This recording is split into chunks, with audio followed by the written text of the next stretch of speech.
heading into the 2003 Cricket World Cup, Australia would again win a tri-series they hosted between England and Sri Lanka. The 2003 team would be led by Ricky Ponting, as Steve Waugh retired a year prior. As for the squad, Australia would move on from players like Paul Rifle, Damien Fleming, and Tom Moody. New additions to the team would be Brett Lee, Jason Gillespie, Matthew Hayden, and Andrew Symonds. A day before the World Cup started, Australia were dealt a shocking blow when Shane Warne tested positive for a banned substance. The substance was a diuretic pill his mother supposedly gave him to make him look better. Regardless of whether that's true or not, Shane Warne was sent home and banned for a year. Brad Hogg would replace him in the squad. The first match of the tournament took place against Pakistan. Initially, Australia were in trouble when Wasim Akram took 3 top-order wickets. Australia were at 146 for 5, looking like they may be bowled out for a low total. But a special innings from Andrew Symonds would take them to an above-par score of 310 for 8. Symonds scored 143 not out off just 110 balls.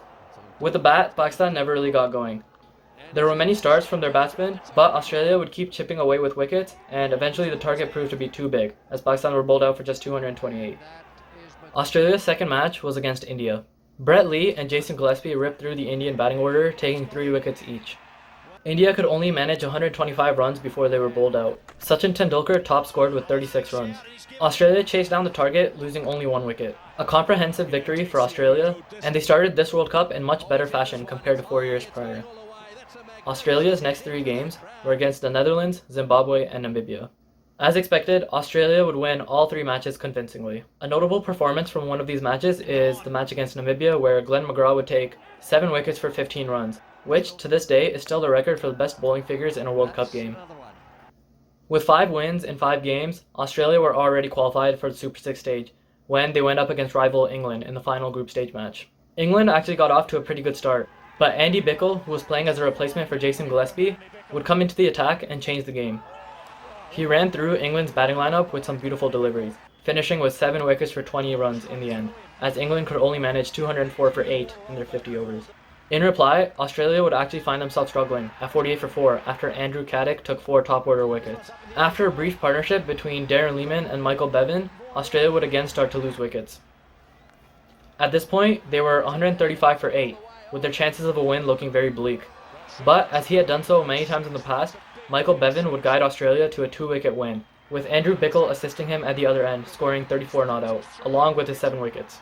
Obviously, he was the man of the match. So, just like that, Australia would finish the group stage of the 2003 World Cup undefeated. This meant that they carried 12 points through to the Super 6 stage. In their first Super 6 match, they would take on Sri Lanka. Ricky Ponting would take a century, which would propel them to a score of 319 for 5 in 50 overs. During the chase, Brett Lee would rip through Sri Lanka's batting order with his brutal pace. Australia would end up winning the match by 96 runs.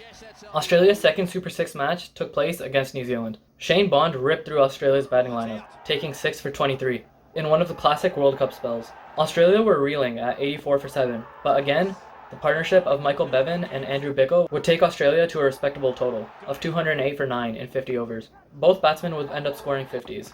During the chase, McGrath took care of the top order, while Brett Lee would clean up the tail in brutal fashion, finishing with 5 for 42. Australia won the match by 96 runs after staring down the barrel of defeat. Australia were a bit like the Undertaker in this World Cup. Just when you'd thrown everything at them, all your offense, and you thought you had them down, they would just sit back up and win the match anyways. They showed this ability in this match against New Zealand, the match against England, and to a lesser extent the match against Pakistan as well. In their last Super 6 match against Kenya, Brett Lee would take a hat-trick, and Kenya would only be able to manage 174 for 8 in their 50 overs. At one point, Australia were in some trouble during the chase at 117 for 5. This was due to left-arm spinner Asif Karim taking 3 for 7 in 8 overs. Australia would slowly but surely reach the target though, winning by 5 wickets. Still undefeated in the tournament, Australia would qualify for the semi-final. They played it against Sri Lanka. Australia would struggle with the bat due to tight bowling from Chaminda Vaas, Sanath Jayasuriya, and Aravinda De Silva. However, they would still manage a respectable 212 for 7, courtesy 91 not out from Andrew Symonds. Just like the Super 6 game between the two teams, Brett Lee would run through Sri Lanka's batting lineup. Sri Lanka were going nowhere at 123 for 7 after 38 overs, when the match would be settled on Duckworth Lewis due to rain. Australia won the match by 48 runs and progressed to the World Cup final. The final was to be played against India. Australia batted first and got off to a great start due to a fast 50 from Gilchrist. The openers put on a 100-run partnership, but were both dismissed by the time the score was at 125. From there, Ponting and Martin would put on a 234-run unbeaten partnership, decimating India's bowling lineup. goes again. The result the same. This is even bigger.